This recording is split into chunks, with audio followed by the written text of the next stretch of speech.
ही परिस्थिती आजही बदललेली नाही. भ्रमात राहू नका, बिलकुल राहू नका भ्रमात.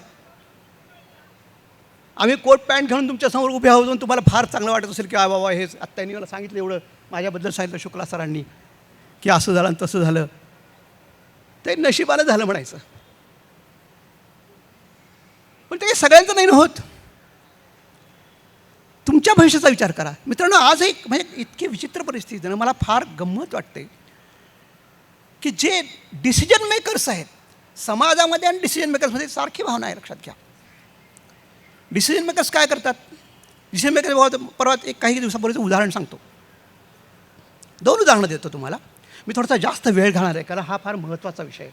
तो तुमच्यापर्यंत जाणार. ठीक आहे, कमी लोक आहेत पण तुम्ही ते पसरू शकता किती जरा. मला फक्त तुम्हाला एवढं सांगायचं, तुम्ही गप्प बसू नका. हे फार महत्त्वाचं आहे तुमच्या दृष्टीने, सगळ्यांच्या दृष्टीने.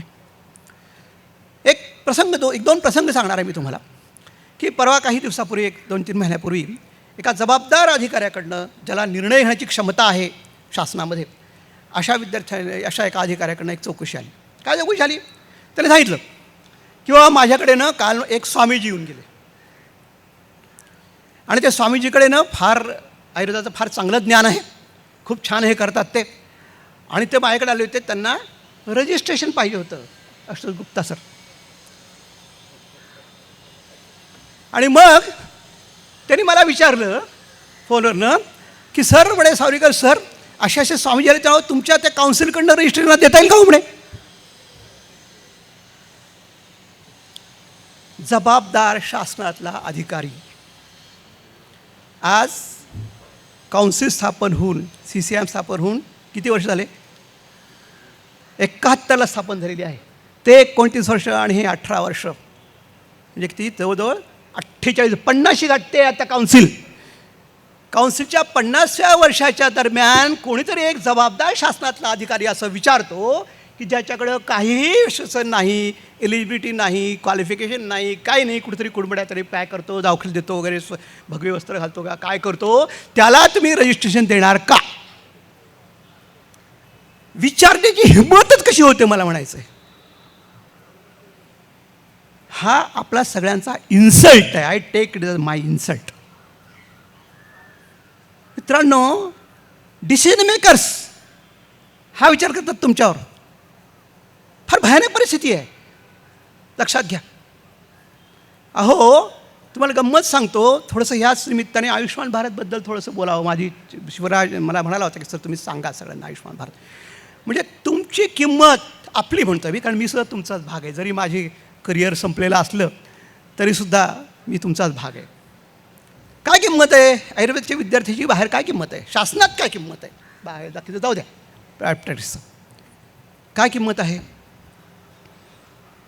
आयुष्यमान भारतमध्ये 2 भाग आहेत स्कीमचे. खूप गाजवाजा चालला. आयुष्यमान भारत ही कधी महत्त्वाकांक्षी योजना आहे, जगभरातली सर्वात उत्तम योजना आहेच, खूप छान योजना आहे. पण त्यात आयुर्वेदाचं काय आहे ह्याचं कधी आणि आयुर्वेदामध्ये आयुर्वेदाला काय स्थान आहे हे कधी जाणून घ्यायचा प्रयत्न केलात का तुम्ही? कधीतरी बघा, वेबसाईटवर जाऊन ती योजना बघा, स्कीम बघा, तुमच्या भविष्याशी निगडीत सगळ्या गोष्टी त्या सगळ्या तुम्हाला जागरूक राहिलं पाहिजे. काय योजना आहे? त्याचे 2 भाग आहेत त्या योजनेचे. एक भाग आहे त्याच्यामध्ये ती आहे हेल्थ इन्शुरन्स स्कीम आहे, prime minister health insurance scheme, पंतप्रधान जीवन स्वास्थ्य सुरक्षा योजना, PMJY असं काहीतरी आहे. आणि दुसरी योजना आहे establishment of wellness centres. Wellness centres दोन्ही योजनांचा आपसात काही संबंध नाही.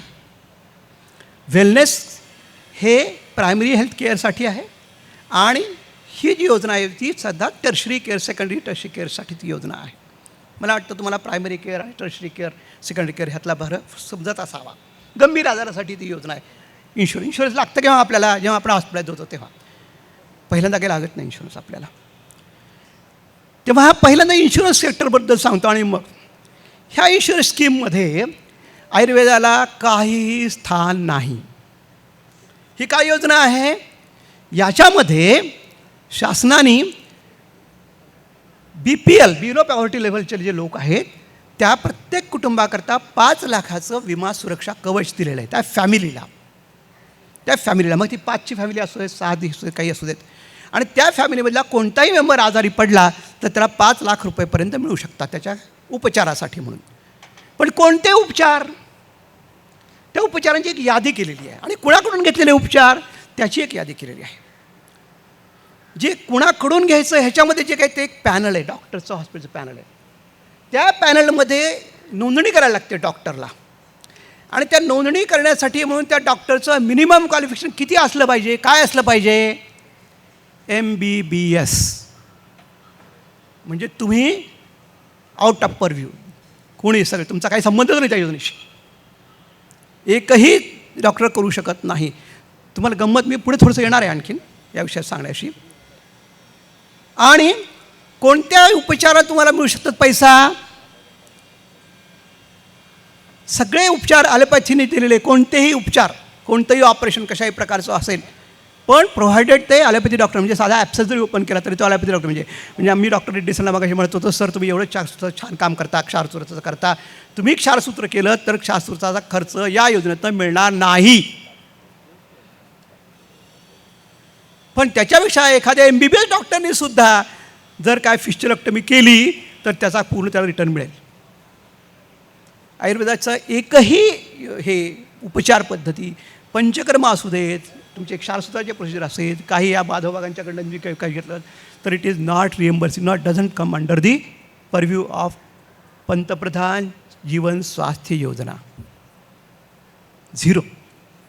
हा झाला एक भाग. दुसरा भाग जो आहे तो वेलनेस सेंटर. तुम्हाला वाटत असेल वेलनेस तर आयुर्वेदाचं क्षेत्र आहे, सगळ्या जगभर वेलनेस सेंटर्स उघडत आहेत वेगवेगळ्या ठिकाणी. स्वित्झर्लंड, जर्मनी, इटॅली यांना जास्त माहीत असेल डॉक्टर आमींना माझ्यापेक्षा की किती ठिकाणी असे वेलनेस सेंटर्स आहेत ते. भारतात काय परिस्थिती हो वेलनेसची? शासकीय वेलनेस सेंटर जे होणार आहे त्याच्यात काय परिस्थिती आहे? तिथे सुद्धा मेडिकल ऑफिसरसाठी मिनिमम क्वालिफिकेशन हे MBBS आहे. There is no Ayurveda in this establishment of wellness scheme. आणि जो काही आहे ओरिजिनल स्कीममध्ये, मी ओरिजिनल स्कीममध्ये बोलतो आहे, तो कसा आहे तो तुम्हाला सांगतो. ह्या वेलनेस सेंटरमध्ये काय होणार आहे की सगळे प्रायमरी सेंटरना वेलनेस सेंटरमध्ये कन्व्हर्शन होणार आहे त्यांचं, सब सेंटर्स आणि प्रायमरी सेंटर्समध्ये. त्यातला सब सेंटरवर एक पोस्ट आहे, दोन्हीकडे आहे actually, sub centre primary centre. त्या पोस्टचं नाव आहे community health officer, CHO, community health. हा कम्युनिटी हेल्थ ऑफिसर कोण असावा ह्याचे क्वालिफिकेशन दिलेले आहेत. त्या क्वालिफिकेशनमध्ये पहिलं क्वालिफिकेशन कुठलं आहे माहिती का? ते आहे BSc कम्युनिटी हेल्थ. नीट ऐका, BSc community health oblique GNM nursing, GNM nursing oblique Ayurveda BMS doctor, Ayurveda BMS doctor oblique, that too on the third. पहिला प्रेफरन्स BSc कम्युनिकेशन, दुसरा प्रेफरन्स GNM नर्सिंग, तिसरा प्रेफरन्स आयुर्वेद डॉक्टर. आणि तो गंमत आणखी पुढची आहे की हा पहिला जो आहे कम्युनिटी हेल्थ, याला डायरेक्ट अपॉइंटमेंट आहे कम्युनिटी ऑफिसर. त्याला काही ट्रेनिंगची गरज नाही, काही नाही, he will be directly appointed. त्याच्यात अपॉइंटमेंट लेटर दिलं जायचं हातामध्ये. वेऱ्या GNM नर्सिंग आणि आयुर्वेद डॉक्टरना 6 महिन्याचं ट्रेनिंग घ्यायचं आहे. कोणत्या विषयाचं? तुमच्या कम्युनिटी हेल्थचं, की ज्याची परीक्षा तुम्ही ऑलरेडी दिलेली आहे स्वस्थ वृत्ताची. त्याचं ट्रेनिंग तर घ्यायचं, नुसतं ट्रेनिंग नव्हे, ट्रेनिंग दिल्यानंतर तुम्हाला परीक्षेत पास व्हायचं आहे. त्या मित्रांनो किती दुर्दैवी गोष्ट आहे. कुठे आहे तुमचं आयुर्वेद? आपला आयुर्वेद, सॉरी तुमचा नव्हे. आम्ही नर्सिंगच्या बरोबर आहोत, we are equal to nursing.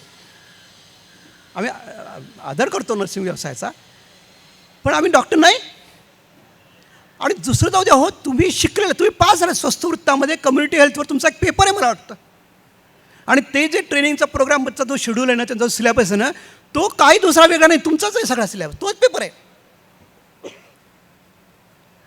आणि विद्यापीठाने हे मान्य कसं केलं? मी जेव्हा विद्यापीठात गेलो, त्यावेळेस मी मॅनेजमेंट काउन्सिल मेंबर नव्हतो, मी जॉईन झाल्यानंतर मी ह्याच्यावर ऑब्जेक्शन घेतलं की हे विद्यापीठाने दिलेल्या पदवीचं हे आहे, डिग्रेडेशन आहे. तुम्ही त्या मुलांनी ग्रॅज्युएशन परीक्षा पास केलेली, त्या पोराला म्हणताय तू मॅट्रिकची परीक्षा परत दे. ह्याला काय अर्थ आहे? डिव्हॅल्युएशन आहे. पण तुम्ही झोपलेले आहात, तुम्ही कुणी आवाज उठवलेला नाही, तुमच्या डिग्रीचं डिव्हॅल्युएशन आहे. ही स्कीम पाहिल्याबरोबर मी स्वतः पंतप्रधानाच्या कार्यालयापर्यंत पत्र लिहिली आहेत. पंतप्रधान कार्यालय, हेल्थ मिनिस्टर, सगळ्यांना. तुमच्या अक्षय गुप्तांना सांगितलं की सर आपल्या असोसिएशनकडनं काउन्सिलकडनं काहीतरी करा. निमाला सांगितलं, आयुर्वेद व्यासपीठाला सांगितलं. आणि मग हे सांगितल्यानंतर मी माझे पत्र ड्राफ्ट करून दिले की ह्या पद्धतीचे पत्र सगळीकडे गेली पाहिजेत. आज आमचे 4-5 लाख रजिस्टर्ड प्रॅक्टिशनर्स आहेत सगळ्या भारतभरामध्ये. तेवढे पत्र जाणं आवश्यक होतं खरं म्हणजे.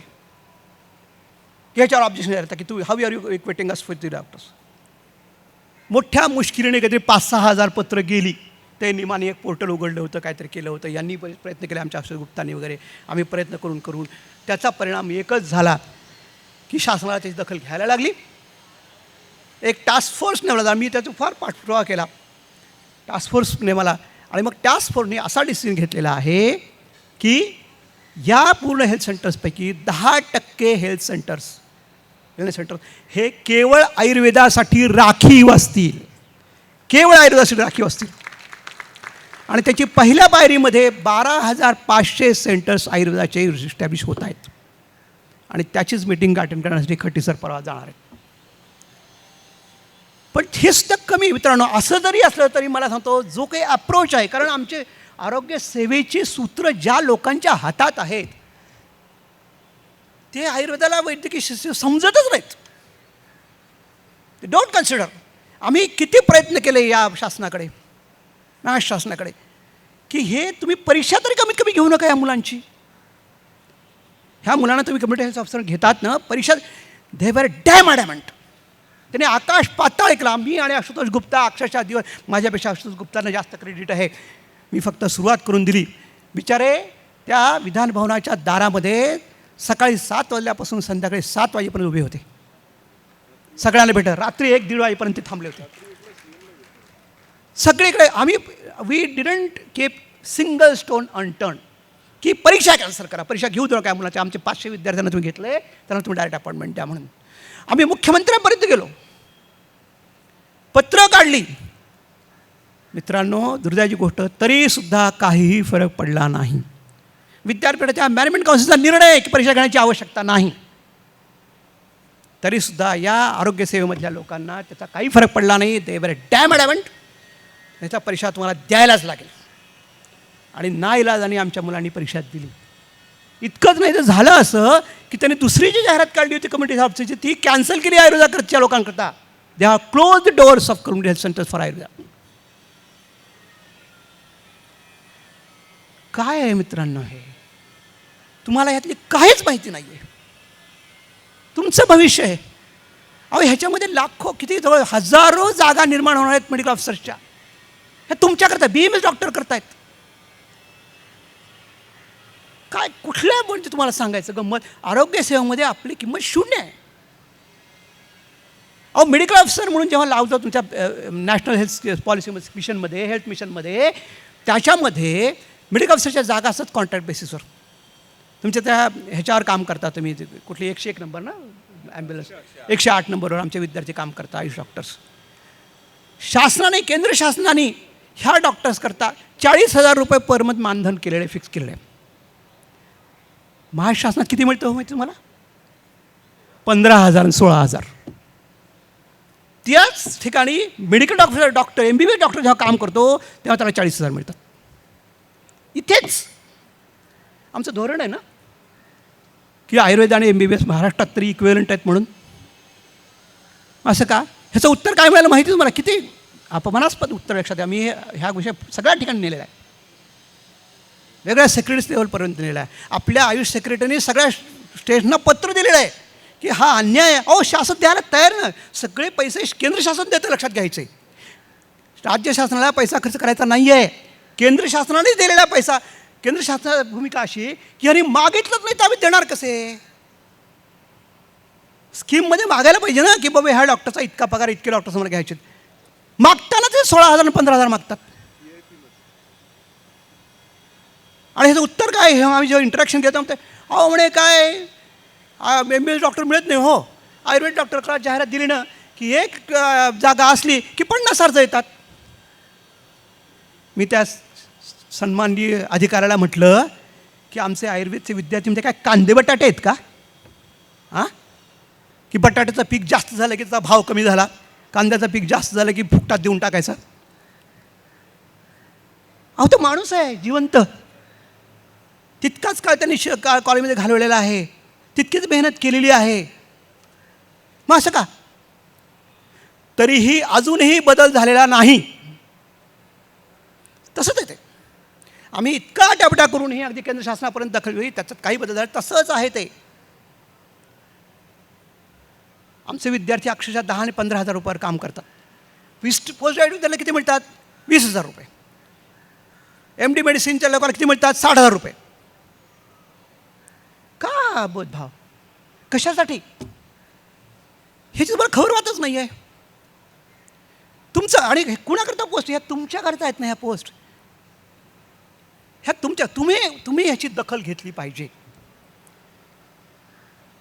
ठीक आहे, तुमचे चांगले महत्त्वाचे दिवस म्हणजे मजा करण्याचे दिवस आहेत, पण ही मजा करत असताना आपल्या पुढच्या आयुष्यात आपल्यापुढे काय वाढून ठेवलेलं हे लक्षात घेतलं पाहिजे. मित्रांनो, लक्षात घ्या की कोणतीही गोष्ट जी शिकली जाते ना, कुठल्या गोष्टीचा एक उद्देश असतो. की शिक्षण जे आपण घेतो की ते शिक्षण घेतल्यानंतर त्याचा काय उपयोग व्हायला पाहिजे, असं असतं. शिक्षण आणि सेवा, संबंधित शिक्षण आणि संबंधित सेवा ह्यांचा फार जवळचा संबंध आहे. की घेतलेल्या शिक्षणामध्ये विशेषतः जेव्हा तुम्ही अशा विशेष प्रोफेशनल एज्युकेशनचा जेव्हा विचार करता, तेव्हा हे अपेक्षित असतं की त्यांनी जे शिक्षण घेतलेलं आहे त्या शिक्षणाचाच सेवा त्यांनी करावी. सेवेत त्याला असं असलं पाहिजे. तुमचं शिक्षण ह्याच्या सेवेचं काय? आज महाराष्ट्रामध्ये मला वाटतं दर वर्षाला 5-6 काय जास्तच असतील कदाचित, काहीतरी 60-70 कॉलेजेस आहेत. 100 विद्यार्थ्यांमध्ये 6,000च्या जवळपास आपण ॲव्हरेज धरूया. 6,000 आयुर्वेद ग्रॅज्युएट दरवर्षी बाहेर पडतात. 6,000 बाहेर पडणाऱ्या विद्यार्थ्यांना महाराष्ट्रामध्ये आरोग्य सेवामध्ये किती संधी आहेत, किती जागा आहेत माहिती आहे तुम्हाला? 0. शासनाच्या ह्याच्याप्रमाणे 25% आता 33% जागा रिझर्व ठेवाव्यात असं म्हटलं गेलेलं आहे. फक्त पहिल्यांदा भरती झाली जेव्हा GR निघाला तेव्हा, लॉंग बॅक. अंतुले जेव्हा मुख्यमंत्री तेव्हाची गोष्ट आहे. त्याच्यानंतर पुढे काही नाही. ह्याचं काम ह्याला राजकारण जबाबदार नाही, राजकीय शक्ती जबाबदार नाही. ह्याला जबाबदार आहेत प्रशासन. आरोग्यसेवा ज्या प्रशासनाच्या हातामध्ये आहे त्यांना काही फिकीर नाही तुमची. ते म्हणजे आम्हाला नको, आम्हाला गरज नाही यांची, आम्ही चालवतो आमच्यासह. अहो, माझ्या एका डिस्कशनमध्ये अशी चर्चा चाललेली होती की पगाराबद्दल डिस्कशन चाललं होतं की आमच्या लोकांना पगार कमी ते वाढवा. त्या डिस्कशनमध्ये समोरचा ऑफिसर मला म्हणतो, अधिकारी, जबाबदार अधिकारी, निर्णय क्षमता असलेला अधिकारी मला म्हणतो की ITI आणि IITची तुलना होऊ शकत नाही, त्यामुळे आयुर्वेद आणि MBBS डॉक्टरची तुलना होऊ शकत नाही. मला त्या माणसाच्या बुद्धीची कीव वाटली की ITI हा मॅट्रिकेट असतो. हो, बऱ्याच वेळा तो मॅट्रिक फेल असला तरीसुद्धा ITI होऊ शकतो. माझा आयुर्वेदचा विद्यार्थी हा 12वी पास होऊन 4.5-5 वर्ष घाम गाळून तो झालेला आहे. त्याची क्वालिटी कशी आहे त्याला जबाबदार तो स्वतः मुळीच नाही आहे, त्याला स्वतः तुम्हीच जबाबदार आहात. निर्णय घेणाऱ्या ज्या व्यक्ती आहेत, प्रशासन आहे, तेच जबाबदार आहेत तुमच्या सगळ्या परिस्थितीकरता, तुमच्या क्वालिटीकरता. बिलकुल आवडलं. मला इतका राग येतो कोणी असं म्हटलं की तुमचे आयुर्वेद विद्यार्थी आयुर्वेदाची प्रॅक्टिस करत नाहीत म्हटल्यानंतर. मी मुळीच विद्यार्थ्यांना दोषी धरत नाही. प्रशासनाने काय केलं की आयुर्वेदाच्या विद्यार्थ्यांनी आयुर्वेद प्रॅक्टिस करावी म्हणून काय प्रयत्न केले? स्टेजवर बोलणं फार सोपे. हो, त्या मुलाला हातातोंडाची गाठ असते. तो जर काही कमवूच शकला नाही तर काय करणार? अहो, साधा त्रिफळा चूर्ण मी लिहून दिलं तरी पोतदार मी किती मिळेल की नाही माहिती नाही. कुठल्या तरी घ्यायचं पाहिजे. तुमच्याकडे ओपीडीत काय आनंद असतो मला माहिती आहे सगळा. पण समजा तुम्ही कुठेतरी बसलात, कुठेतरी एखाद्या दवाखान्यामध्ये कुठेतरी, आता पोतदार इथं जवळ आहे त्याच्यामुळे हॉस्पिटलमध्ये 2-4 आयुर्वेदाचे दुकानं निघाले औषध देणारे. पण तेच तुम्ही कल्याणमध्ये इकडे तिकडे कुठेतरी गेलात आणि बसलात तर तुम्ही लिहून दिलेलं त्रिफळा चूर्ण किंवा त्रिकट चूर्ण कुठे मिळेल याची काय शाश्वती आहे? त्या पेशंटला किती भटकायला लागेल कुठे ठोक, आणि मिळणारं चूर्ण बरोबर आहे की नाही ह्याची काय गॅरंटी? मग अशा परिस्थितीमध्ये तुम्ही कसं म्हणता की या मुलाने ॲक्टिव्ह प्रॅक्टिस करावी आयुर्वेदाची म्हणे? हो, भयानक आहे हे सगळं. आधी हे निर्माण ह्याच्यासाठी मी म्हणतो तुम्ही सगळे ह्या गोष्टी तुम्ही केल्याशिवाय होणार नाही. लक्षात ठेवा, तुम्ही मागितलं पाहिजे. हे खुर्चीत बसलेले लोक आम्ही काही करू शकणार नाही. आमचे थोडेफार इतका जीव लहान आहे, आमचे आवाज लगेच विरून जातात. आम्ही किती मोठ्याने ओरडतो. मी सगळ्या प्लॅटफॉर्मवर माझा हा विषय मांडतो, मोठमोठ्या प्रमाणावर अक्षरशः फार पोटतिडकीने मांडतो, पण त्याचा काही फारसा उपयोग होत नाही. लोक टाळ्या वाजवतात, फार छान भाषण झालं म्हणून, पुन्हा सगळे विसरून जातात. काही उपयोग होत नाही त्याचा.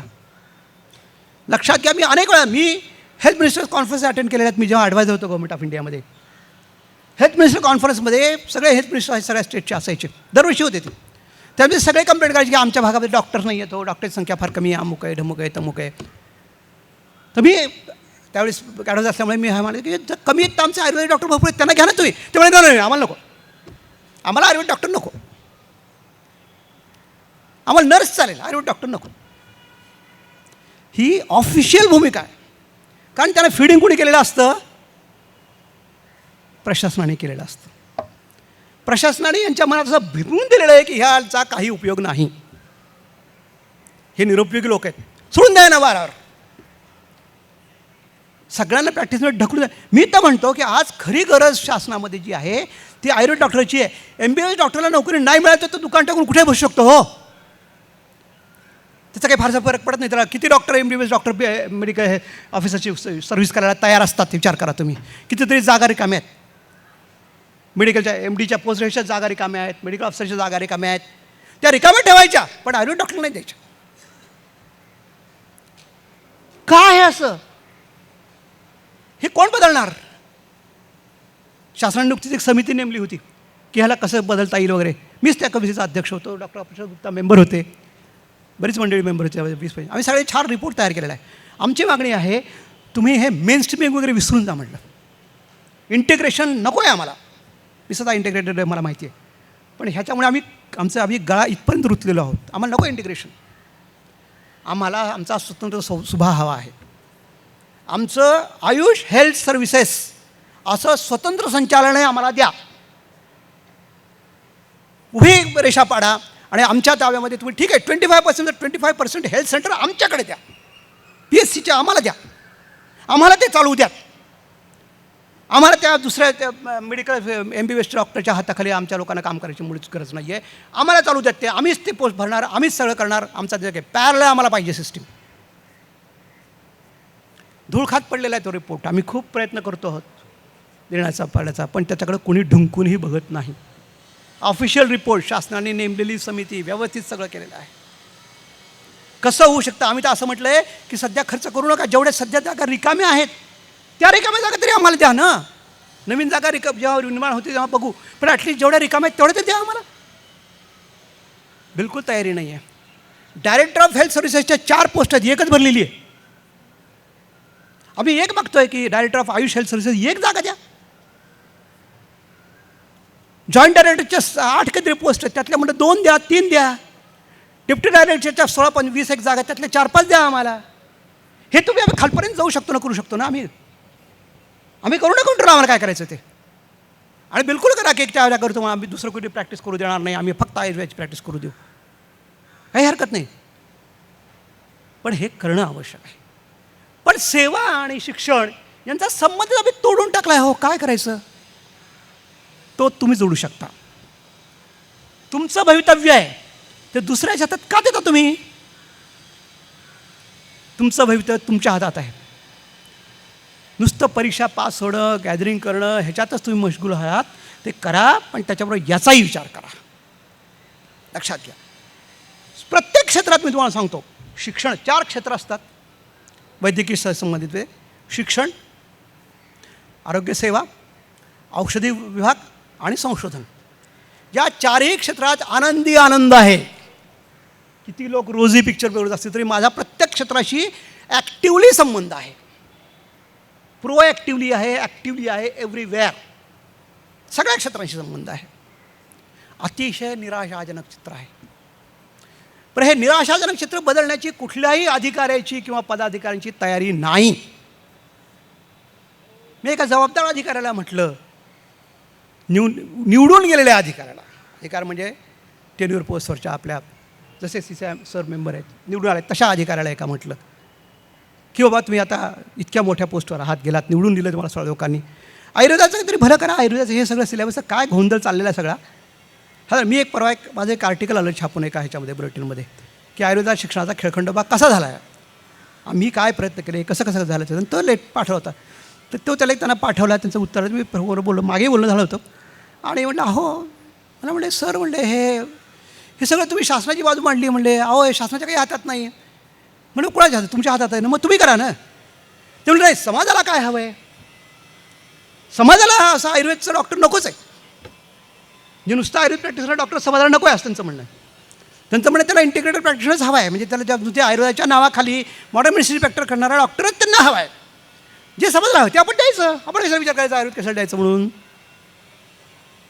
मित्रांनो, समाजाला जर एवढी बुद्धी असती तर अहो टिळक, आगरकर, सावरकर, माननीय पंतप्रधान नरेंद्र मोदींची ह्याची गरजच नव्हती हो. समाजाचं नेतृत्व करणारा, दिशा दाखवणारा नेता लागतो. त्यांनी काय बरोबर आहे आणि काय चुकीचं हे सांगायला लागतं. समाजाला नसतं कळत. समाजाला फक्त पोटापाण्याची चिंता असते. आजचा दिवस गेला, उद्याचा दिवस कसा काढायचा एवढी फक्त चिंता त्याला असते. तो कसा निघेल तेवढीच तो विचार करतो. पण देशाचं नेतृत्व करणाऱ्या लोकांनी एवढा क्षुल्लक विचार करून चालत नाही. त्यांना समाजाचं नेतृत्व करायला लागेल, समाजाला बदलायला लागेल. अहो कायदे पुष्कळ आहेत.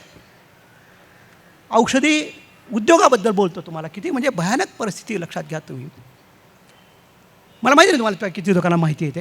थोडा कंटाळा येईल तुम्हाला, पण तुम्हाला मी आज ऐकवल्याशिवाय राहणार नाही. सगळ्या गोष्टी फार महत्त्वाच्या आहेत. मी हा महत्त्वाचा विषय आहे फार. कारण पुन्हा मला माहिती नाही किंवा कारण मला पोद्दारमध्ये येण्याच्या संधी सध्या फारच कमी झालेल्या आहेत. तुम्ही कधी फार बोलवतही नाही महत्त्वाच्या वेळी. माझी काही तक्रार नाही त्याच्याबद्दल, पण आता संधी मिळालीच आहे तर मी सोडणार नाही. बोलू नका मला काय, आय डोंट केअर. मला काही फारसा फरक पडत नाही की मी बोलावलं काय नाही बोलावलं काय. कारण मी आता अशा स्टेजला पोचलो आहे की मला it makes no difference to me. नुकसान माझ्याकडे जे आहे ते ज्यांना द्यायचं आहे त्यांना ते मिळालं नाही तर ते न घेणाऱ्याचं नुकसान आहे. माझं थोडं नुकसान आहे त्याच्यामध्ये. देणाऱ्याचं कधीच नुकसान नसतं. कारण माझ्याकडे जे आहे ते काही सडणार नाही आहे, ते ज्ञान आहे. तो काही पैसा नाही आहे की नोटाबंदी झालं की सगळं कायमचा निघून जाईल, किंवा काहीतरी असं फूड नाही आहे की ते थोड्या दिवसाने रस्ट होईल. उलट जितकं ते होईल तितकं ते मॅच्युअरच होत जाणार आहे. त्यामुळे नक्स मिटल तुम्ही. मित्रांनो लक्षात घ्या, असं कोणाच्या प्रभावाखाली येऊ नका. तुमचा हक्क हिरावला चाललाय, तुम्ही जागरूक राहिलं पाहिजे. हे फार महत्त्वाचं आहे. औषधीबद्दलची गंमत तुम्हाला सांगतो. मी फार्मा कमिशनच्या सायंटिफिक बॉडीचा सध्या अध्यक्ष आहे. फार्मा कमिशन आम्ही काय करतो तर आम्ही औषधी ज्या आहेत त्या औषधींची मानकं ठरवतो, स्टँडर्ड्स ठरवतो. तुम्हाला जे औषधं मार्केटमध्ये मिळतात, गुगुळ समजा मिळालं तर ते गुगुळच कसं असावं ह्याची मानकं आम्ही ठरवतो. आणि ही मानकं फार्माकोपीच्या प्रसिद्ध केली जातात. आणि ही मानकं पाळण्याचं बंधन प्रत्येक मॅन्युफॅक्चरला आहे. ज्याने ते औषध निर्माण त्याच्यावर आहे. ते औषध तसं मानकावर उतरलं पाहिजे. ही इट इज इन प्लेस. आमचे सिंगल ड्रगचे 8 व्हॉल्यूम्स पब्लिश झालेले आहेत. कंपाऊंड ड्रगचे 3 व्हॉल्यूम्स पब्लिश झालेले आहेत. फॉर्म्युलरीच्या 3 व्हॉल्यूम्स पब्लिश झालेले आहेत. त्यामुळे ह्याप्रमाणे औषध करणं हे या मॅन्युफॅक्चरिंग उद्योजकांना आवश्यक आहे. करतात का होते? कुणी बघतं का ते करतात की नाही ह्याच्यावर? कोणाचं लक्ष आहे का? केंद्र शासनाचं नक्की आहे. राज्य शासनात काय परिस्थिती आहे? आपण महाराष्ट्राचंच उदाहरण घेऊया. महाराष्ट्रामध्ये ड्रग कंट्रोलरची पोस्ट आहे. त्या ड्रग कंट्रोलरच्या ऑफिसमध्ये आयुर्वेदाचा किती माणसं आहेत हो? एक टेक्निकल ऑफिसर आहे, त्याचं नाव मला वाटतं डॉक्टर वायसळे. गेल्या कित्येक वर्ष एकटाच माणूस आहे तो बिचारा. त्याला एका टेबलवर कुठेतरी टाकून दिलेलं आहे. तो आपला बसलेला असतो. त्याला काही मशिनरी नाही, काय करतात काय नाही. त्याचं काम आहे खरं म्हणजे की वेळेवर ठेवणी जाणं, औषधं बघणं, तपासणं, हे करणं. त्याला इन्स्पेक्टर्स पाहिजे, सगळे लागतं ना सगळ्या गोष्टी. इन्फ्रास्ट्रक्चर लागतं ऑफिस. कामचं डायरेक्ट ड्रग कंट्रोलर नाही आयुर्वेदाचा. आयुर्वेदात ड्रग कंट्रोलर स्वतंत्र काय ॲक्च्युली जॉईंट ड्रग कंट्रोलरपर्यंत तरी आमचा ऑफिस झाला हवं का नाही?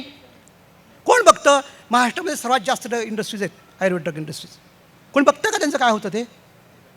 कुठेही आयुर्वेद औषध मिळतो रस्त्यावर रेग्युलर. बरं गंमत अशी की केंद्र शासनाने योजना केलेल्या आहेत की अशा प्रकारचं इन्फ्रास्ट्रक्चर उभा करण्यासाठी म्हणून केंद्र शासन निधी देतं. लक्षात घ्या. करायचंच नाही आम्हाला, गरजच वाटत नाही ना त्याची. नुसतं बोंबाबोंब करता येते की आयुर्वेदाचं औषध होतं, त्याच्यामध्ये इतके हेवी मेटल्स होते, अशी टॉक्सिसिटी आणि तशी टॉक्सिसिटी झाली. त्या माणसाला अक्कल नसते की ते खरंच औषध होतं की नाही. मी एका जबाबदार अधिकाऱ्याशी माझं डिस्कशन चाललं होतं या बाबतीमध्ये. चर्चा चालली होती की आयुर्वेद ड्रगची टॉक्सिसिटी. त्यामुळे फार आयुर्वेदमध्ये हेवी मेटल असतं, तुम्ही पाऱ्याचं औषध करता म्हणले. म्हणलं हो करतो. मग म्हणले कसं काय ते टॉक्सिक नाही. मी म्हणलं माझ्या पहिल्या प्रश्नाचं उत्तर द्या म्हणलं तुम्ही अगोदर. जबाबदार अधिकारी, शासनातला जबाबदार अधिकारी, डिसिजन मेकर. लक्षात घ्या, मी छोट्या गोष्टी लोकांच्याबद्दल बोलत नाही आहे. कोणीतरी असला डेस्कवर बसला ऑफिसर कमिटी अफसर ह्याच्याबद्दल बोलत नाही. मी जबाबदार अधिकाऱ्याबद्दल बोलतो आहे. मी त्या पदाचं नाव घेऊ इच्छित नाही, ते घेणं योग्य नाही आहे. पण तुम्हाला इशारा केलेला आहे, मी तुम्हाला समजते. आपल्याला नाही हां, आयुर्वेदाचा नाही, कृपया गैरसमज करून घेऊ नका. तेव्हा ह्या व्यक्तीने मला मी त्याला एक प्रश्न विचारला की तुम्ही मला सांगा म्हटलं की तुम्ही हे जे औषध आहे ह्याला तुम्ही, हे आयुर्वेदिक औषध आहे, ह्याला औषध मानता का हो. मला पहिल्या प्रश्नाचं उत्तर हे माझ्या प्रश्नाचं द्या, मग मी तुमच्याशी पुढे चर्चा करतो या विषयावर. त्यांनी फार प्रशासकीय उत्तर दिलं, कारण प्रशासक होते. त्यांनी काय उत्तर दिलं, कायदा मानत असेल तर मारू म्हणले आम्ही. कायदा मानत असेल तर मारू. मी म्हटलं ठीक आहे, चांगलं उत्तर आहे. कायदा काय म्हणतो हो म्हटलं. ते म्हणते नाही कायदा मारत नाही आयुर्वेदिक औषधाला औषध. ते म्हणजे काहीतरी फूड सप्लिमेंट आहे म्हणले. ते औषध नाही आहे, ते फूड आहे. म्हटलं असं कायदा माहिती आहे का म्हटलं तुम्हाला. म्हटलं ड्रग अँड कॉस्मेटिक्स ॲक्टमध्ये एक पूर्ण प्रकरण चॅप्टर 4A हे आयुर्वेदिक ड्रग्जना वाहिलेलं आहे. पूर्ण चॅप्टर आहे, पूर्ण चॅप्टर आहे. त्याच्यामध्ये आयुर्वेदिक ड्रग म्हणजे काय याची डेफिनेशन केलेली आहे. पेटंट प्रॉपर आयुर्वेदिक ड्रग काय याची डेफिनेशन केलेली आहे. स्पुरियस ड्रग काय, ब्रँडेड मिसब्रँडेड ड्रग काय, हे सगळ्या गोष्टीचे डेफिनेशन्स आहेत. असं का म्हणले. हो म्हणलं ह्याचाच काय संबंध तू माझ्या प्रश्नाची. म्हणजे ह्याचा संबंध आहे, कारण तुम्ही म्हणलं औषध हे अन्न म्हणून खातात, तेव्हा तुम्ही मूर्ख आहात. कारण हेवी मेटल्सचं लिमिट कशाचं आहे. हे औषधाचं नाही आहे, हे फूडचं लिमिट आहे. की त्या फूडमध्ये औषध किती असावं, हेवी मेटल त्याचे लिमिट किती पारा असला पाहिजे, मिनिमम किती असला पाहिजे वगैरे, PPM लेवल्स असले पाहिजे. हे फूडचं आहे, हे ड्रगचं नाही आहे. अहो म्हणलं एखादं ड्रग मी जेव्हा मेटलच ड्रग म्हणून देतो आहे त्याच्यामध्ये काय लिमिट असणार आहे म्हटलं. तुम्ही तुमच्याकडे तुझ्या मॉडर्न मेडिसिनमध्ये सुद्धा बरेचसे टॉक्सिक ड्रग्ज वापरले जातात. कॅन्सरचे पुष्कळ टॉक्सिक ड्रग्ज आहेत. त्या टॉक्सिक समजा उदाहरणार्थ समजा आर्सेनिकचं एखादं ड्रग उदाहरण म्हणून घेऊया. तुम्ही त्या आर्सेनिकपासून बनवलेल्या ड्रगमध्ये आर्सेनिकचं लेवल किती असेल हो, असं काही लिमिट ठरलेलं आहे का मॉडर्न मेडिसिनमधलं.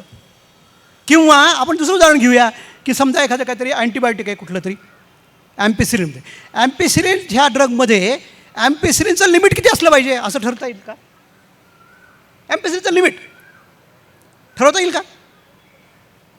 गप्प बसले. म्हणून मग काय तिथे काय असतं, तिथं थेरॅप्युटिक डोज असतो, टॉक्सिक डोज असतो, लिथल डोज असतो. हे जर तुमच्या ॲलोपॅथिक ड्रगच्या बाबतीत आहे तर आयुर्वेदिक ड्रगच्या बाबतीत असं का असू शकत नाही. मी लेडपासून भस्म तयार केलं तर लेडचं लिमिट कसं असू शकतं त्याच्यामध्ये. अहो लेडमध्ये, त्या नागभस्मामध्ये लेड आहे हे सांगण्याकरता, पाहण्याकरता कुठल्याही लॅबोरेटरीची गरज नाही. त्यात लिहिलेलं आहे की हे लेड आहे म्हणून. मग ते जामावाल्या असू देत नाही तर कामावाल्या असू देत, काही फरक पडत नाही. ते मूर्ख आहेत सगळे. मी हेच आणि हे तुमच्यासमोर हा मूर्ख शब्द वापरलेला नाही आहे. युरोपियन युनियनच्या लोकांच्या समोर, USPच्या लोकांच्या समोर त्यांना म्हणजे you are foolish because you are using drug as food. You are foolish. हे मी युरोपियन USPच्या लोकांच्या म्हणजे आमच्या एका सभेमध्ये स्टेजवरून म्हटलेलं आहे. Nobody objected it, nobody. मला तुम्ही सांगा हे कोणीच बोलत नाही. आम्ही काय करतो, कुठे काय आलं की लगेच आयुर्वेद हा 5,000 वर्षापासून आहे, आम्ही नागभस्म सुवर्णभस्म इतक्या वर्षापासून वापरतो, कधी काही झालेलं नाही. अरे अहो तुमचंच सायन्स काय म्हणतं बघा. युरोपियन मेडिकल एजन्सी EMA ही स्टँडर्ड डिसाईड करते ड्रगचे, आयुर्वेदिक ड्रगचे स्टँडर्ड्स. त्यात ती काय म्हणते की if any toxic substance is used as a drug त्यांनी पहिल्यांदा सगळे लिमिट्स दिलेले आहेत. हे प्रत्येक ड्रगमध्ये, कारण ड्रग तिथे लिमिट्स आले की ते कॉन्टॅमिनेटसाठी लिमिट असतात, ॲडल्टरंटसाठी लिमिट म्हणजे भेसळीकरता लिमिट असतात हो, किंवा अशुद्धीसाठी लिमिट असतात. तेव्हा if any heavy metal is found as a contaminate or adulterant in any of the drugs, such and such limits are available. For example की लेड आहे ते 10 ppm आहे, मर्क्युरी आहे 1 ppm आहे वगैरे वगैरे, हे ॲडल्टरंट म्हणून लिमिट्स आहेत ते. But if suppose if any of these things are used as drug for the benefit of the patient, म्हणजे समजा लेड आहे, लेडची टॉक्सिटी आपल्याला माहिती आहे, लेडचं हेवी मेटल आहे, त्याचे लेवल्स दिलेले आहेत. But if I am using a drug, anybody is using drug, lead as a drug, no limits are applicable, no limits are applicable. कसं असू शकतात हो? तुमचा सगळा जो घोळ चाललेला आहे हेवी मेटल टॉक्सिटीचा वगैरे आयझोटॉक्सिटीचा, शंख करतात तुम्ही लोक, तुम्ही सगळे मूर्ख आहात. तुम्हाला हे कळत नाही की तुम्ही अन्नाबद्दल बोलत आहात, औषधाबद्दल बोलत नाही, कारण तुम्ही त्याला औषधच मानत नाही. नाही, आमचे हे काळे इंग्रज, आमच्या भारतात असलेले गोऱ्या इंग्रजाची कॉपी करत शंखनाद करत असतात सगळ्या जर्नल्समध्ये, रिसर्च जर्नलमध्ये, की ह्या रिलेटेड तुम्हाला गंमत सांगतो, बरं सांगावं किती नाही किती राहायचं, माझ्याकडे एवढं माहिती आहे की काय विचारू नका. मोठमोठ्या रिसर्च जर्नलमध्ये पब्लिश करतात की hepatotoxicity cause by ayurvedic drugs. Report आहे, 900 पेशंटचा रिपोर्ट आहे. चेन्नईमधला कुठलं तरी एक साऊथचा एक हॉस्पिटल आहे तुमच्या हिपॅटोलिव्हर काम करणारं, त्यांनी एक पेपर पब्लिश केलेला आहे. टायटल आहे त्या टायटलवर पेपर आहे, आणि त्या ज्या जर्नल छापले त्यांनी तर त्याच्यावर पुन्हा ते आग्रलेख लिहिला, त्याच्यावर एडिटोरियल लिहिलं की आयुर्वेदिक ड्रग्स आर व्हेरी टॉक्सिक म्हणून. त्याच्यामधला जो रिपोर्ट आहे त्यामध्ये तरी समजा 900 पेशंट्सचा केला तरी अगोदर चेकअप. ह्या 900 पेशंट्समध्ये त्यांना सापडले किती टॉक्सिसिटीचे पेशंट्स, जवळजवळ काहीतरी 300 पेशंट्स समजा सापडले. फॉर एक्झाम्पल देतो, मला आता फिगर लक्षात नाही येत. त्या 300 पेशंटमध्ये त्यांनी 60 पेशंट फक्त आयुर्वेदाचे म्हणून बाजूला काढले. बाकीचे का काढले? बाकीचे ॲलोपॅथिक ड्रग्स घेत होते आणि ती टॉक्सिसिटी होणार हे गृहीत धरलं त्यांनी, ही ज्यांच्यामुळे झालेली, म्हणजे ॲलोपॅथिक ड्रगनी टॉक्सिसिटी झालेली आहे. 900 पैकी 350-400 लोकांना ॲलोपॅथिक ड्रगनी टॉक्सिसिटी झालेली. त्यात काय बघायचं आहे? काही ॲलोपॅथी अल्कोहोलनी झाली, काही ह्यानी झाली, टॉक्सिसिटी ऑली झाली, त्यामुळे त्यांचं लिव्हर खराब झालं हे मान्य आहे. राहिलेले 60 पेशंट जे होते त्यांचा हिस्ट्री होती की हे आयुर्वेदिक ड्रग्ज घेत होते, आणि म्हणून ती आयुर्वेदिक ड्रग्सची टॉक्सिसिटी झाली. पण ती सुद्धा त्या 60मध्ये सुद्धा बहुसंख्य 1-2-3 वगळले तर सुद्धा these drugs were prescribe by quacks, म्हणजे they were unqualified persons. There was not a single qualified practitioner who has prescribe this and which cause toxicity. तरीसुद्धा त्या हेडिंगचं ट्रेनिंग असं होतं, हेडिंग होतं की hepatotoxicity cause by ayurvedic drugs, आणि त्याच्यावर एडिटोरियल आलं, आणि आम्ही त्याच्यावर टाळ्या वाजवतो. हे इंग्लिशमधून येऊन बोलतात स्टेजवर मोठमोठ्या, आणि आम्ही आयुर्वेदाच्या लोकांचा कधीच सन्मान करत नाही. आमच्या स्टेजवरून त्यांना येऊ दे, या बाबा लाज मान मला. ते चरकातले विद्वान आहेत, तेच आयुर्वेदाचे विद्वान आहेत, कारण ते इंग्रजीमधून बोलताना आयुर्वेदला आयुर्वेदा म्हणतात. म्हणजे आमचा आयुर्वेदाचा आयुर्वेद राहिलाच नाही, लक्षात घ्या. जसं योग राहिलं नाही, योगाचा योगा झाला, तसं आयुर्वेदचा आयुर्वेदा झाला, वातचा वाता झाला, पित्ताचा पित्ता झाला, आणि आम्ही टाळ्या वाजवतो. वा वा काय मस्त, कौतुक करतो. लाथ म्हणून काय हाकलून दिलं ह्या लोकांना. कशासाठी टाळ्या वाजवतो तुम्ही? अरे तुमच्या लोकांचा सन्मान तुम्ही करायला पाहिजे. आमच्या माणसाला कुठेतरी कोपऱ्यात बसवलेलं असतं. चरकावर बोलतो तो विद्वान ॲलोपॅथीचा कोणीतरी येतो, त्याने कुठलं तरी फालतू पुस्तक लिहिलं असतं, जे सगळे त्यांच्यावर टाळ्या वाजवले असतात, आणि त्या पुस्तकाला विद्वान म्हणून आम्ही चरकात जाऊन त्याला बोलवतो, आमचे धर्माधिकारी कुठेतरी कोपऱ्यात बसतो. विचार काय मानसिकता आहे आमची हो? आम्ही म्हटलं पाहिजे अहो ड्रग्स कंट्रोल महाराष्ट्रात का नाही? आमची मागणी असली पाहिजे. केंद्र शासनाची योजना आहेत, ड्रग कंट्रोल करा. आणि गंमत अशी की आता अनेक कमिटीचा मी चेअरमन काम करतो. सध्या आमच्याकडे एक विषय आलेला आहे, regulation of sale of Ayurvedic drugs. गंमत काय आहे माहिती का, की जो ॲक्ट आहे त्या ॲक्टमध्ये सगळा कंट्रोल कशावर आहे? मॉनिटरिंग मॅन्युफॅक्चरिंग, उत्पादनावर आहे, विक्रीवर नाही काही बंधन. म्हणजे निर्माण झालेल्या औषधाची क्वालिटी वगैरे ठीक आहे, की अशी असली पाहिजे वगैरे, ती आहे की नाही ते बघण्याचं योजना नाही आमच्याकडे. पण जे काही तयार झालं ते औषध फुटपाथवरचा एखादा निरक्षर तरुणसुद्धा हातामध्ये कुमारी असं 10 रुपये 15 रुपये असं करून फिरू शकतो. त्याला कोणीही थांबू शकत नाही, कोणी थांबू शकत नाही.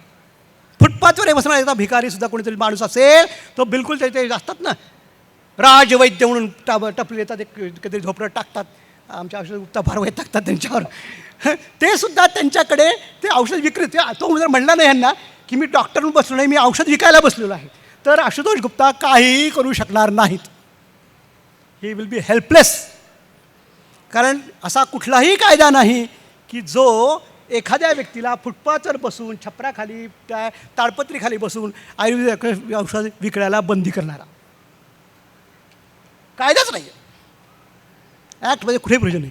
हाईट म्हणजे गंमत अशी सांगतो, म्हणजे इतकं भयानक आहे हो सगळं. मी हे इतकं 40 वर्ष मी तेच करत आलो मित्रांनो, फाईट करत आलो आहे. त्यामुळे मी लोकांना फारसा आवडत नाही.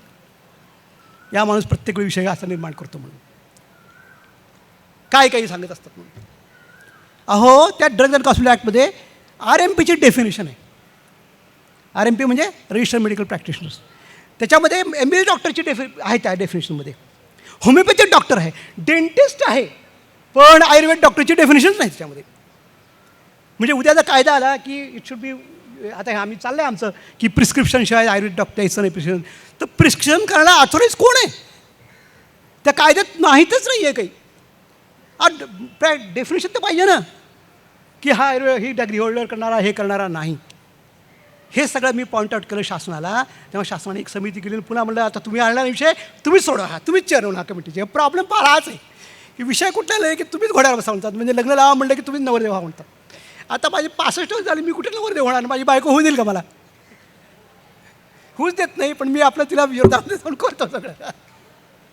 तिची बिचारी सारखी चिंता असते, अहो किती दिवस रक्त आठवणार तुम्ही. पण इतकं भयानक आहे ना हे सगळं की काही विचारता सोय नाही. का? तुम्ही जबाबदार आहात त्याला. अहो, आयुर्वेदिक ड्रगची मॅन्युफॅक्चरिंग डेट, चूर्णाची एक्सपायरी डेट किती असावी shelf life?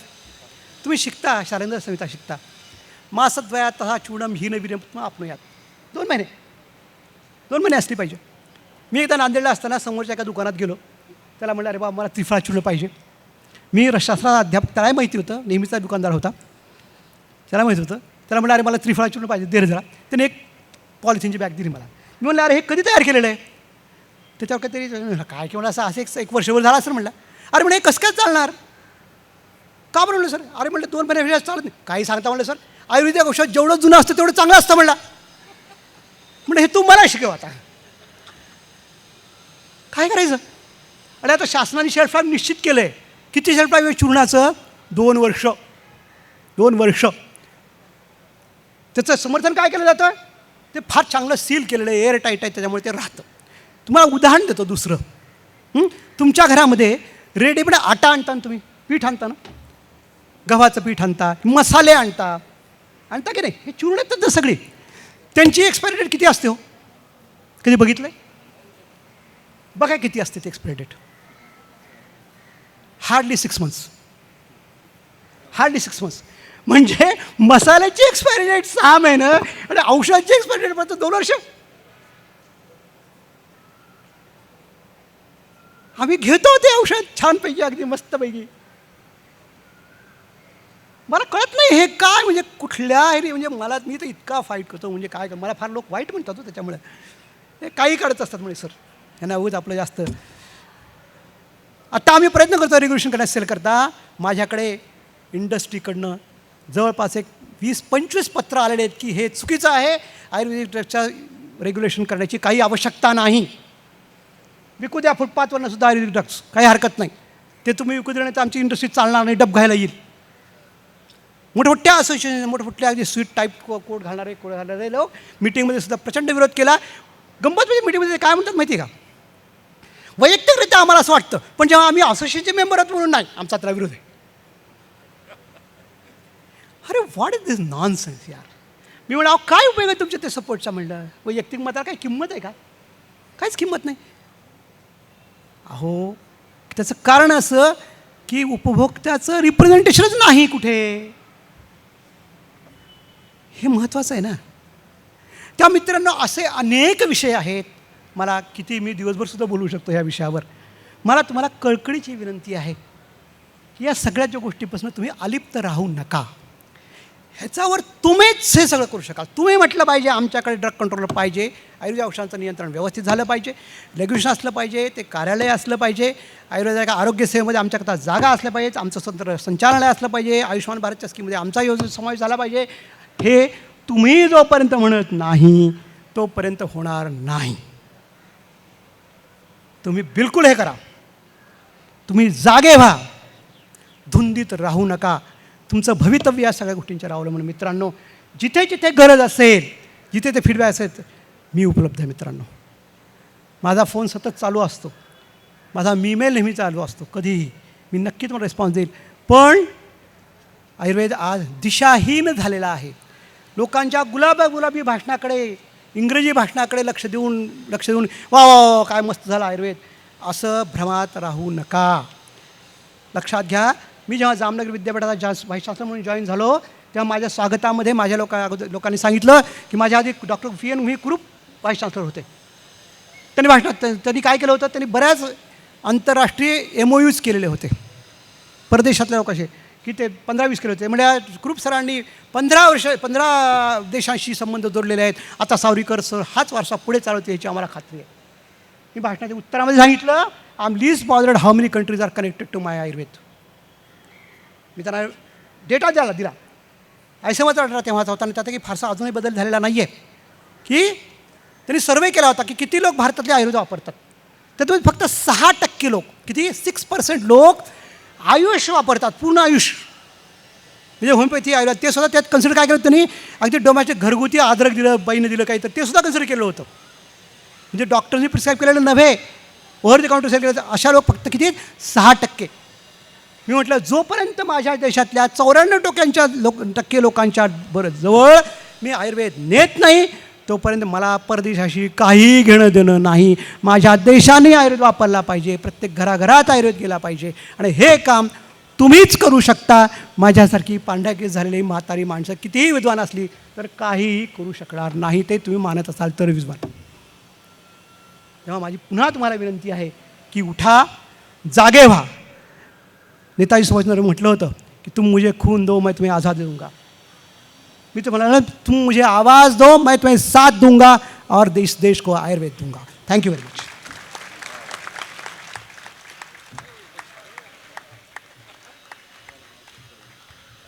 Thank you so much, respected Dr. Savrikar sir, for sharing your knowledge and experience with us. Thank you so much, sir.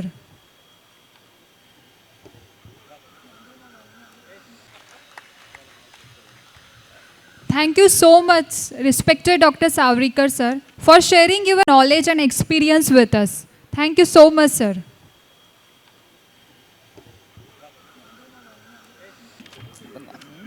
Contestant, please pay attention. All the participants of quiz competition, please be present in the auditorium. Respected Dr. Gurudatta Anand Amin sir, Chief Medical Officer of Madhavbagh Clinics and Hospital, to share with us.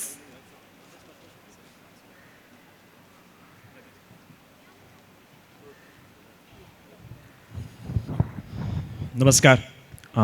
आता आपण BMS degree लावतो आणि ती degree लावताना त्या डिग्रीचा जो dignity maintain करण्यासाठी जी माणसं अहोरात काम करत असतात त्यापैकी गुप्ता सर आणि सावरीकर सर, आज आपण त्यांना ऐकलं. जे काही ते मनापासून बोलत होते ते नक्कीच प्रत्येकाच्या मनाला लागलं असेल. लागलं की नाही लागलं? Yes or no? त्याच कॉन्टेक्स्टमधलं सरांनी जो एक उदाहरण दिलं ते माझ्या मनाला खूप जाऊन भिडलं होतं. ते एक असं होतं की MBBS लोकांच्या सीट्स वेकंट राहतात, त्या पोझिशन ऑक्युपाय करायला ती लोक जातही नाहीत. असं कधी होऊ शकतं का की BMSसाठी सुद्धा गव्हर्नमेंटनी पोझिशन्स काढून ठेवलेले आहेत आणि BMS तिकडे ढुंकून सुद्धा बघत नाही आहे? असं जर होऊ शकत असेल तर मला वाटतं ते खरं आयुर्वेदाचा विजय असेल की BMS डॉक्टर गव्हर्नमेंटच्या पोस्टकडे ढुंकून सुद्धा बघत नाही आहे. हे कसं शक्य आहे? मी एक गोष्ट सांगतो. आत्ता माधवबागमधून मी आलेलो आहे. माधवबागच्या सगळ्या गोष्टी मी आत्ता सांगण्याच्या, माझं प्रेझेंटेशन वेगळं होतं, पण आता सरांनी जो विषय काढला तो विषयच पूर्ण वेगळा काढला. अगदी भावनिक विषयाला सरांनी हात घातलेला आहे. मी आत्ता एक छोटीशी गोष्ट इथे सांगू इच्छितो. कार्डिओलॉजिकल सोसायटी ऑफ इंडियामध्ये आत्ता मागच्या 4 महिन्यापूर्वी मुंबईला कॉन्फरन्स झाली. त्या कॉन्फरन्सच्या एंट्रीवरती चरक आणि सुश्रुतांचे फोटो होते. आतमध्ये गेल्यानंतर माधवबागचे रिप्रेझेंटेटिव्ह रिसर्च हेड तिकडे ज्यावेळी पेपर प्रेझेंट करायला उभे राहिले आणि पेपर प्रेझेंट करत असताना त्यांची टायटल सांगितलं की कोरोनरी आर्टरी डिसीज म्हणजे ब्लॉकेजेसच्या पेशंट्समध्ये माधवबागच्या पंचकर्म चिकित्सेनंतर त्यांच्या हृदयाचा रक्तपुरवठा मायोकार्डियल परफ्युजन इमेजिंगवरती किती वाढला आहे हे मी तपासतोय. त्यावेळी त्या तिकडे उपस्थित असलेल्या ज्युरीजनी पहिला प्रश्न विचारला की माधवबागला हृदयरोगाची चिकित्सा करण्याची परमिशन कोणी दिली. हा मुद्दा महत्त्वाचा लक्षात घ्या.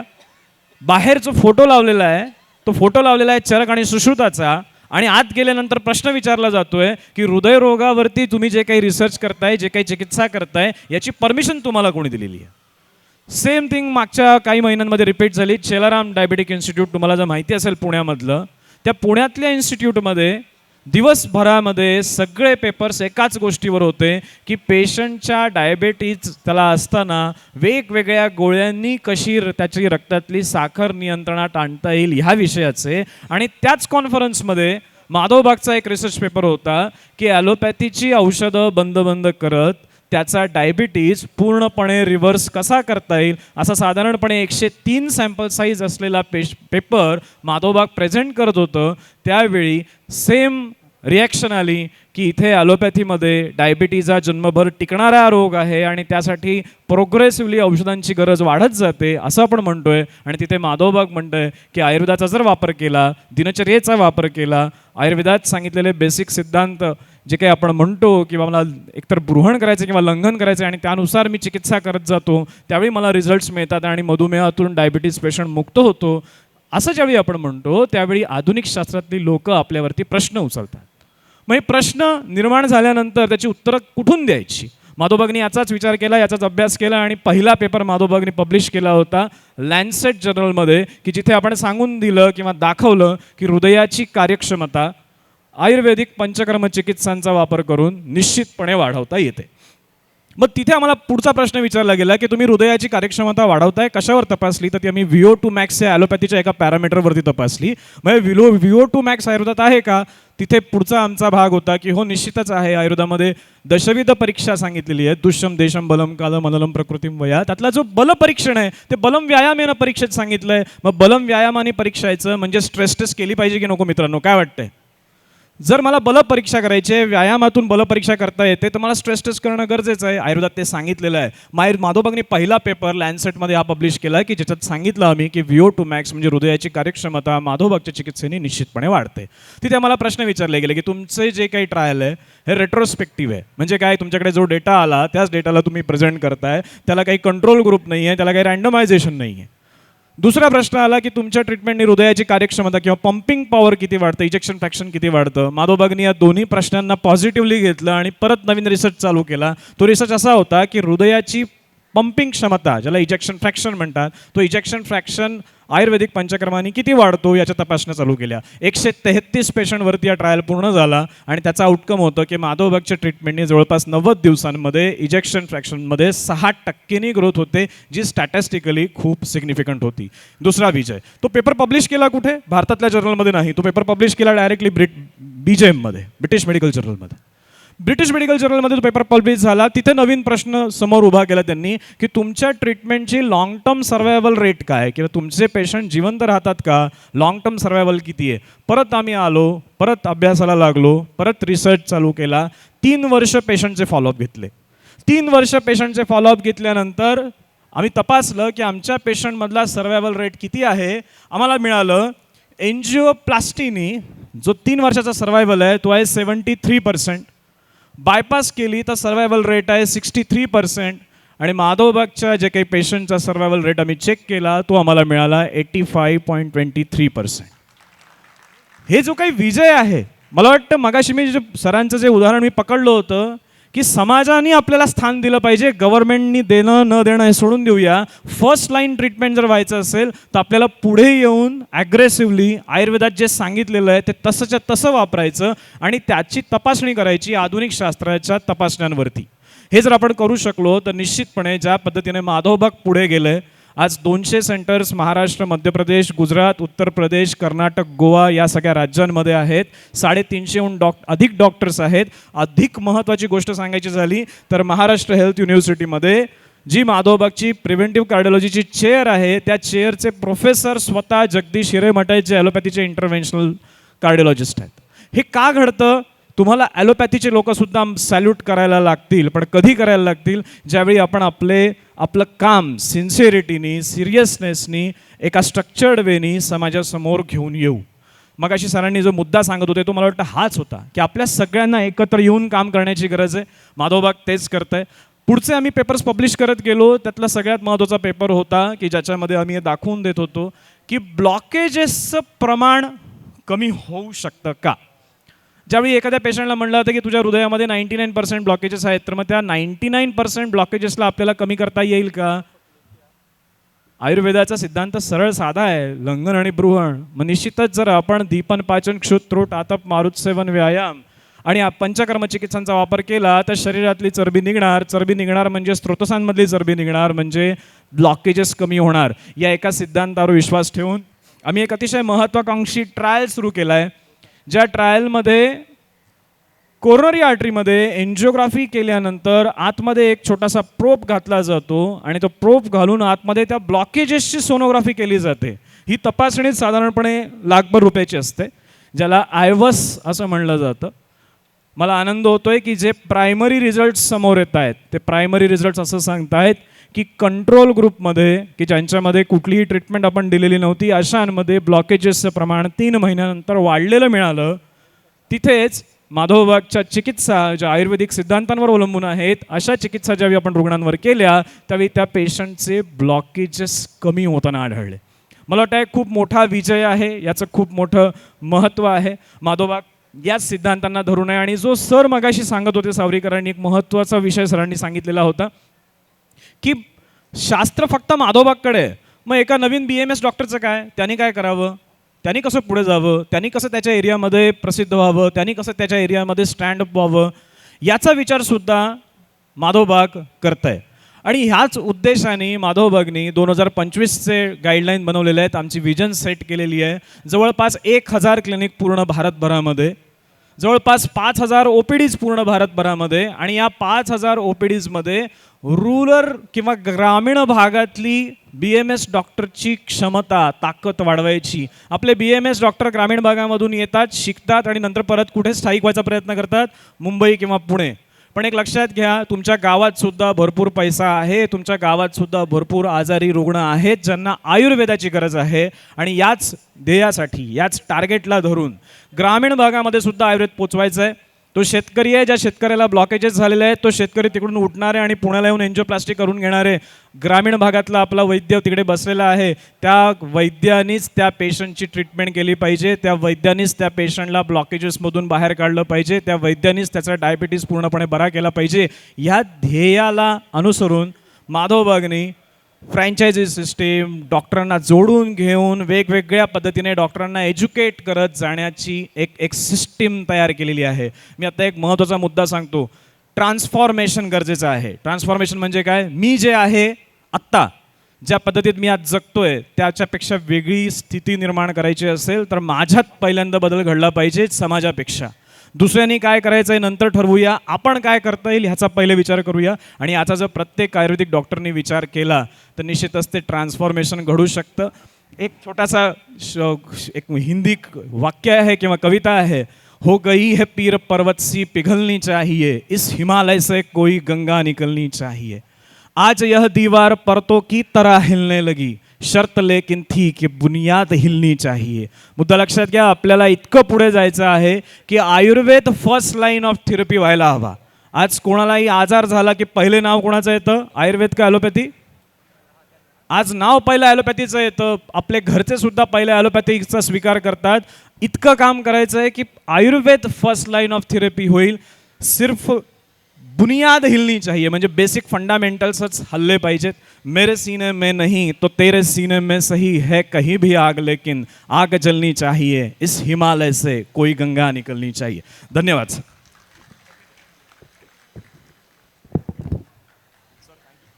Thank you so much, sir, for sharing your knowledge with us. Thank you, sir, for all the work you have done for the progress of Ayurveda. Now I call Cultural Chairman, respected Dr. Sherke sir.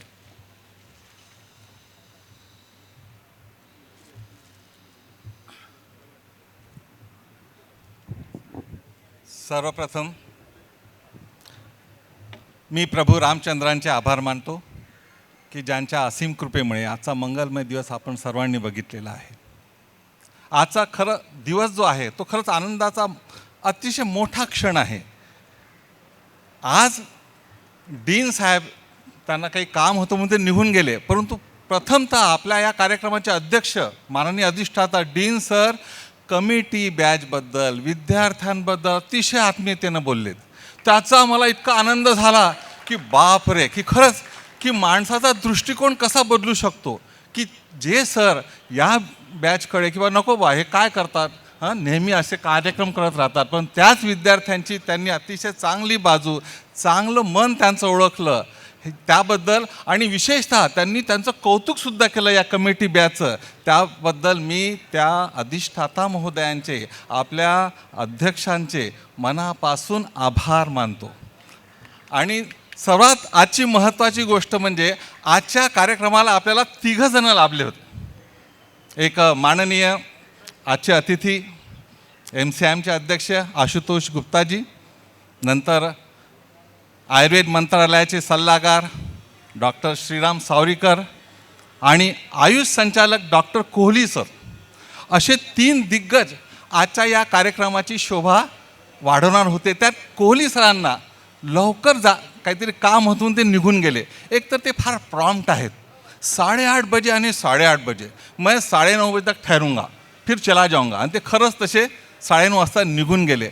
पण हे तिघही जेव्हा एकत्र येतात ना, तेव्हा मला त्या ब्रह्मदेवाची आठवण येते की ब्रह्मा विष्णू महेश आयुर्वेदाचे कोण असतील, ते खरं 3 जण आहेत. बघा, आयुर्वेद मंत्रालयाचे सल्लागार डॉक्टर सावरीकर हे आपले ब्रह्मदेवच आहेत, कारण की त्यांच्याच हाती आता काय आपले कायदे कानून जे असतील ते त्यांच्या हाती आहे. ते काय करा सर तुम्ही करा. नंतर आमचे आशुतोषजी गुप्ताजी आहेत, हे MCIMच्या माध्यमातून सर्व महाराष्ट्र ढवळत आहे आणि मला आनंद वाटतो की सर्वजण ताबडतोब रजिस्ट्रेशन करत आहेत. आणि त्यांच्या धडाडीला माझा मनपूर्वक सलाम. आणि विशेषतः अजूनही तारुण्यात मी इथं येऊन त्यांनी अतिशय गुलाबी कविता वाचून दाखवली. सॉरी सर, तुम्ही आताही तरुण आहात, पुढे चिरतरुण राहा अशी माझी इच्छा आहे, माझी प्रभू रामचंद्राजवळ प्रार्थना आहे. सर तुम्ही इथं आलात आणि अतिशय सुंदर मनोगत तुम्ही इथं व्यक्त केलं, आमच्या विद्यार्थ्यांना अतिशय प्रोत्साहन दिलं, त्याबद्दल मी मनापासून आपले आभार मानतो. आणि डॉक्टर श्रीराम सावरीकर सर, खरं तर आपलं व्याख्यान होतं, पण त्या व्याख्यानाचं सॉरी सर परिसंवादात रूपांतर झालं. सरांचं एक स्पेशल व्याख्यान होतं, परंतु जो मोटो क्रिएट झाला होता त्यामुळे सरांनी मला म्हटलं की शेळके सर हा मोटो आपण असा कंटिन्यू ठेवूया. म्हटलं ओके सर. मग आणि हा मोटो कंटिन्यू ठेवला गेला, कारण की आशुतोषजी गुप्ता यांनी अतिशय सुंदर टेम्पो निर्माण केला होता, त्यामुळे सावरीकर सरांनी तोच मोटो पुढे नेला. परंतु म्हणतात ना, प्राध्यापक हा त्याची प्राध्यापकी कधीही विसरत नाही. त्यांनी 1 तास मी घेणार म्हणजे घेणारच, आणि त्यांनी आपल्या सर्वांचा तास घेतला, विशेषतः आपले कान पिळले, आपल्याला जागृत केलं. आपण सर्व बजरंगबलींचे अवतार आहोत. आपल्या अंगात शक्ती आहे हे आपल्याला माहीत नसते. त्यालासुद्धा माहीत नव्हतं की ते उडू शकतो आणि लंकेला जाऊन सीता मातेला शोधू शकतो. त्या जामवंतांनी त्याची आठवण करून दिली. तुम्हीसुद्धा आणि मीसुद्धा आपण सर्व त्या बजरंगबलीचे वंशज आहोत. आणि डॉक्टर श्रीराम सावरीकरांनी आज आपल्याला जागृत केलेलं आहे. तर ते सर आम्ही नक्कीच, माझे विद्यार्थी, तुमचे विद्यार्थी, आम्हा सर्वांचे विद्यार्थी हा वसा पुढे नेतील याची मी तुम्हाला गॅरंटी देतो. त्यानंतर आमचे माधवबागचे गुरुदत्त सर यांनी तर परिसंवादात भाग घेतला. मी आधी सांगितलं की सरांचं भाषण हे व्याख्यान हे वेगळं होतं, आणि त्यानंतर ते बोलले म्हणजे ते त्याला परिसंवादाचं रूप झालेलं आहे. त्यामुळे त्यांनी माधवबागबद्दल जे काही सांगितलं आणि ते आयुर्वेदाला पुढे नेणारच आहे, त्यातही महत्त्वाचं तुम्ही जो आम्हाला शंखनादला जो सपोर्ट केला सर, त्याबद्दल मी कमिटी बॅचतर्फे, आमच्या महाविद्यालयातर्फे आपले मनापासून आभार मानतो सर. आणि माझे मित्र, माझे विभाग प्रमुख डॉक्टर दीप नारायण शुक्ला सर, इनके बगैर तो पोद्दार अधूरा है. पोद्दारचा हा माणूस कणा आहे, कणा. कोणाचा काही प्रॉब्लेम असला कि हे माणूस तयार, चलो मेरा फ़ोन 24 तास चालू है, आप मेरे को सिर्फ फ़ोन कॉल कीजिए. आणि ते अक्षरशः ते तो प्रॉब्लेम सॉल्व करण्याच्या पाठीमागे लागतात. ही त्यांची जी देण्याची वृत्ती आहे. आणि आजही ते गुप्ता सरांसोबत आलेत, थांबलेत आणि खरं तर ते अध्यक्ष आहेत, परंतु तरीही त्यांनी दोन्ही पाहुण्यांचं जे इंट्रोडक्शन, परिचय करून दिला, तो अशा त्यांच्या स्टाईलमध्ये करून दिला. तो मला मनापासून आवडला. धन्यवाद सर. आणि माझे सहकारी जे आहेत, स्वाती मॅम, ह्या वेळात वेळ काढून आज हजर राहिल्यात आणि त्या मला म्हणाल्या, अहो मला कशाला स्टेजवर, मी खाली बरी. म्हटलं नाही मॅडम, तुम्हीच तर आमच्या स्त्री शक्तीचे अधरू आहात. ही जरा पोद्दारची स्त्री शक्ती तुम्ही खरी जागृत केलेली आहे आणि तुम्ही मला स्टेजवर हवेच आहात. मॅडम तुम्ही आलात आणि या स्टेजची शोभा वाढवली, त्याबद्दल मनपूर्वक धन्यवाद.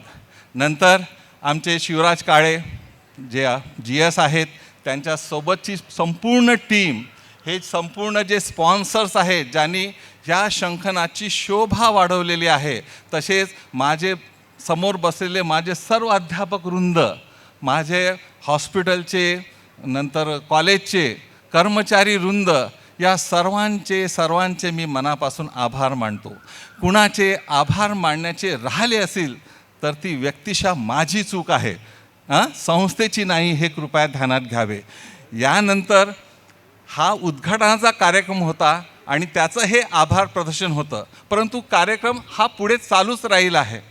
तर नाडी तरंगीच्या तेजस्विनी मॅडम ज्या आहेत, त्यांना त्यांच्या नाडी तरंगिणीबद्दल काहीतरी बोलायचं आहे, तर मी त्यांना स्टेजवर आमंत्रण करतो. तेजस्विनी मॅडम.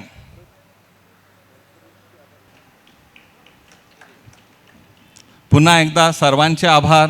सर्व स्पॉन्सर्स ज्यांच्या सहकार्यामुळे हा प्रोग्राम होऊ शकला नसता.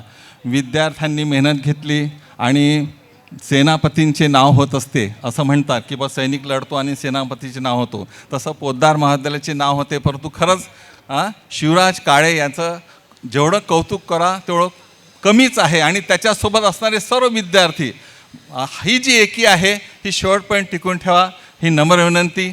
धन्यवाद, धन्यवाद, धन्यवाद.